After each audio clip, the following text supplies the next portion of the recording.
कि चाचा खूब चर्चे में है और चाचा हमारे साथ हैं। इस समय सर्किट हाउस बोकारो आए हैं। क्या मानते हैं कि बोकारो में जो 5 विधायक हैं वो इस पे ध्यान नहीं दे पा रहे हैं या ध्यान देना नहीं चाहते हैं? उन्होंने अपने चुनाव के समय घोषणा पत्र में भी सांसद ने विधायक ने नहीं लिखा था। लेकिन जिस शहर में अभी मौजूद हैं यहाँ भी एक सीडी निकला था, लेकिन आप खामोश थे। उसमें जांच हुआ, जांच में क्लीन चिट मिल गई। अब इसमें भी क्लीन चिट मिल जाएगा तो हम उस बात को बंद कर देंगे। बन्ना जी कह रहे हैं कि चाचा का डीएनए जांच होना चाहिए, चाचा जासूस हो गए हैं। इस झारखंड में कई नगर निगम के चुनाव को रोका जा रहा है और चुनाव नहीं कराया जा रहा है। इसमें मामला उठा है, दिसंबर में चुनाव की घोषणा हो गई थी, तब से हम लोग इस बात को उठा रहे हैं। अब राजा का बेटा ही राजा बन पाएगा, अब कोई दूसरा सरजू राय नहीं बन पाएगा। झारखंड में जितने बाई इलेक्शन हुए सब जगह उसी परिवार को सहानुभूति मिल रही है, तो आने वाले समय में भी सहानुभूति मिलेगी। तो जो कार्यकर्ता है उसी तरफ पीछे पीछे घूमते रह जाएंगे, तो उनको कब चांस मिलेगा? और टिकट चुनाव में उसी को देगी जो 2 साल तक उसका सक्रिय सदस्य रहा हो, तो झमेला ही खत्म हो जाएगा। बड़ा डर बना हुआ है सर धनबाद लोकसभा में। जब आप दामोदर साफ करने आते हैं लोग घबरा जाते हैं कि इस बार धनबाद साफ करने की तैयारी में आप लगे हुए हैं। तो अगर आप चुनाव नहीं लड़िएगा तो कह दीजिए जरा संतुष्ट आज का रात का जो भोजन है वो आराम से कर पाए। एक निर्दलीय कि मानसिक संतुलन ठीक रहेगा तो लोकसभा का चुनाव तो निर्दलीय नहीं लड़ना चाहेगा। क्योंकि अभी चंद दिन पहले एक बयान आया था कि अगर कार्यकर्ताओं के घर पे पत्थर मारा जाएगा तो हम लोग गोली और बम मारेंगे। तो कलम चलाने वाला व्यक्ति गोली और बंदूक चलाने वाले इलाके का भ्रमण करने लगा है, इसलिए लोग घबरा रहे हैं क्योंकि अब कलम भारी पड़ चुका है बंदूक का। अब इससे पता नहीं क्यों लोग अंदाजा लगा लेते हैं। अब मुझे भी आश्चर्य ही लगता है कि लोग क्यों इस तरह की बात कर देते हैं।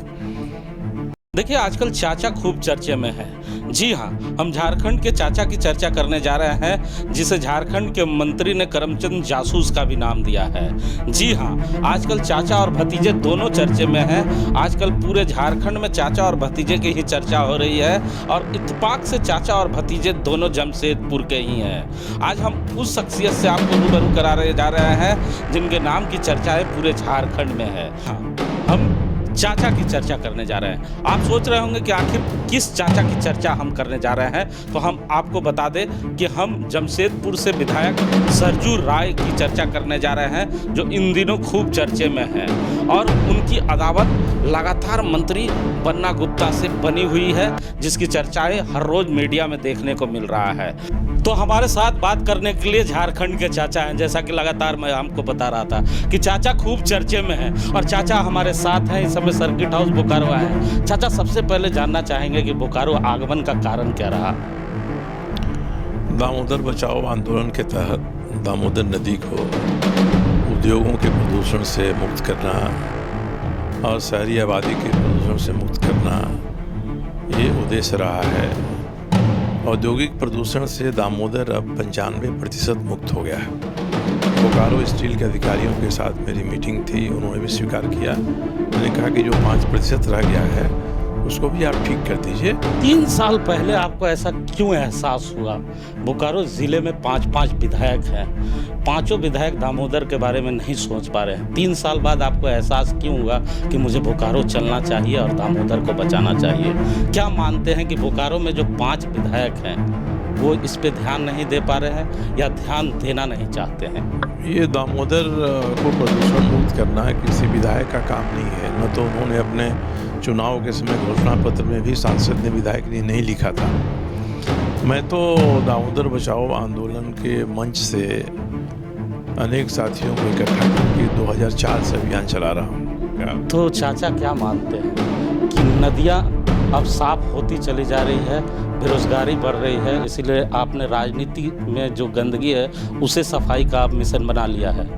नहीं, राजनीति में हम लोग हैं तो राजनीति में जो भी जिसका भ्रष्ट आचरण हुआ है, ये मैं अब से नहीं, जब मैं कुछ नहीं था, सामान्य व्यक्ति था, 1982 से 87 तक मैंने बिहार एक था, उस समय जो कोऑपरेटिव माफिया थे लोग उनके खिलाफ आवाज उठाया था और सारे के सारे लोग किनारे हो गए।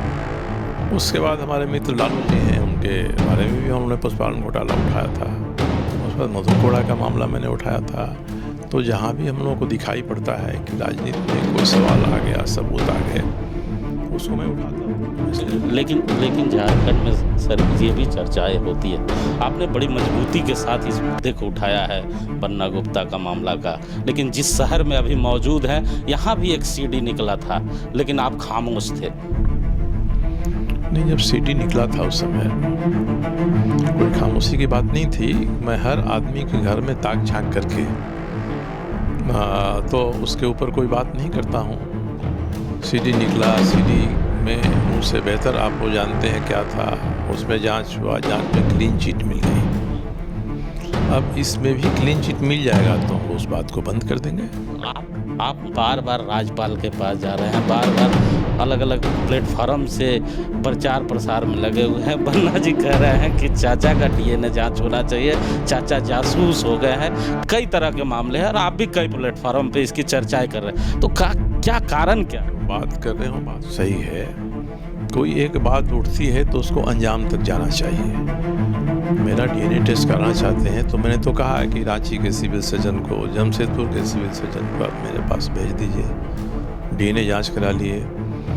मैं कोई कांग्रेस का नेता एनडी तिवारी नहीं हूँ कि मैं कहूँगा कि मैं डीएनए जांच करने के लिए सैंपल नहीं दूंगा।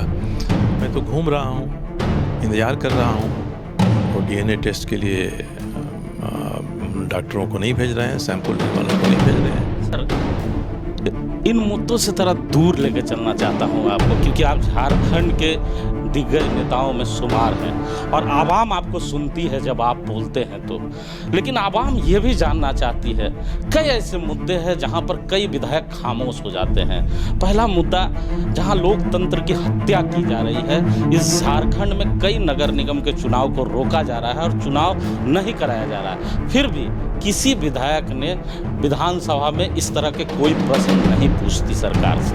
ऐसा नहीं है, विधानसभा मामला उठा है, दिसंबर में चुनाव की घोषणा हो गई थी, तब से हम लोग इस बात को उठा रहे हैं। हमारे यहाँ जमशेदपुर में तो जमशेदपुर नोटिफाइड एरिया कमेटी है, मैंने उसे 1 दर्जन सवाल किया है विधानसभा में, क्योंकि अब नोटिफाइड एरिया कमेटी को रखना ये असंवैधानिक है, नहीं हो रहा है। अब मैं जितनी नगर पालिकाएँ हैं दिसंबर के बाद से मैं सबके लिए बात उठा रहा हूँ।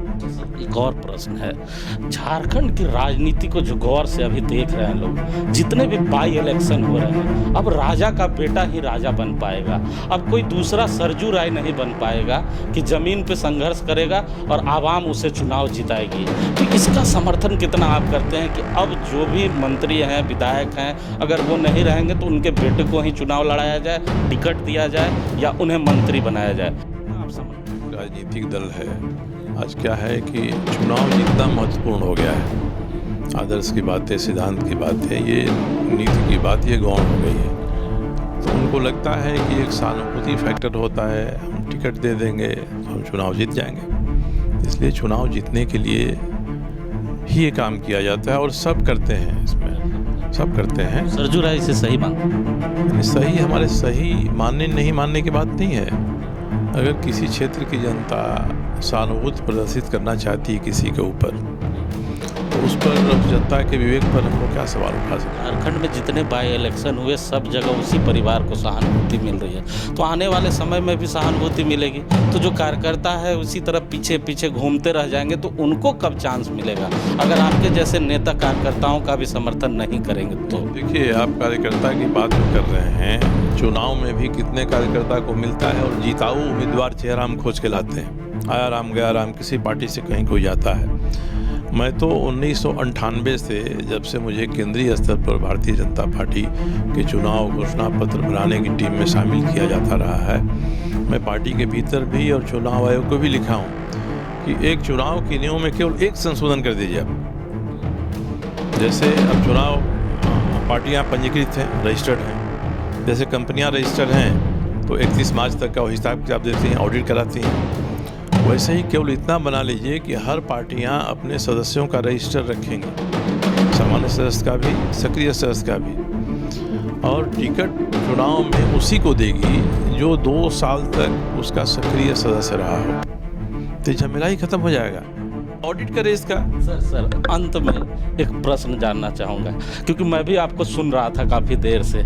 आपने बड़ी अच्छी अच्छी बातें पत्रकारों को बताया कि मेरे ज़िंदगी में हम विधायक बने, ये बने, भाजपा ने सम्मान दिया।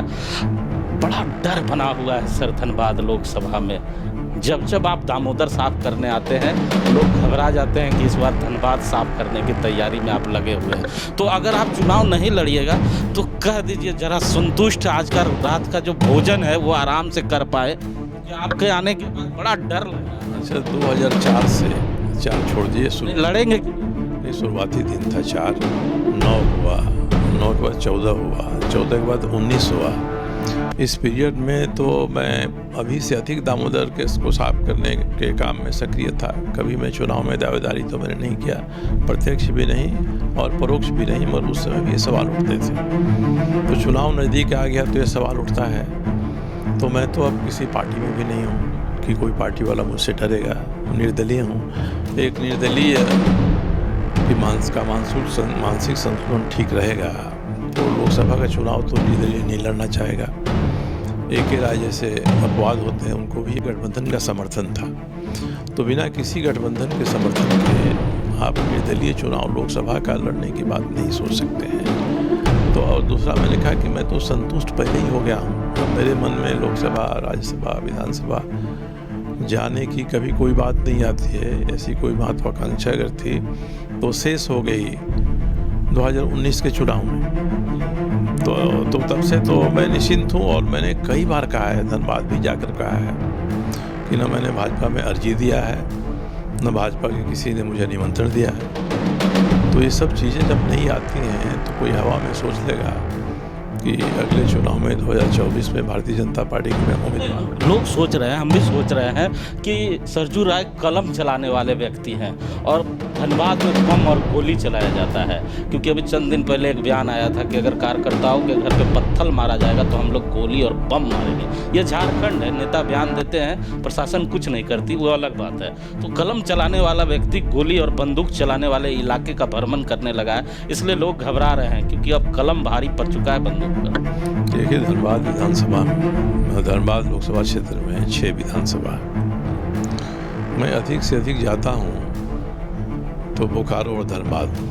बाकी 4 विधानसभाओं में तो मैं कभी नहीं गया हूँ, जाता भी नहीं हूँ। ठीक है, दामोदर यात्रा में चंदनकारी का भी कुछ हिस्सा पड़ जाता है, मगर निरसा में, सिंदरी में तो मैं कभी गया ही नहीं हूँ। झरिया में भी नहीं जाता हूँ। तो मुख्यालय धनबाद है, बोकारो है। अब इससे पता नहीं क्यों लोग अंदाजा लगा लेते हैं। अब मुझे भी आश्चर्य ही लगता है कि लोग क्यों इस तरह की बात कर देते हैं। तो चाचा की मुस्कुराहट से समझ जाइए और घबराइए मत, चाचा ने आपको रात का खाना खाने का मौका दे दिया है।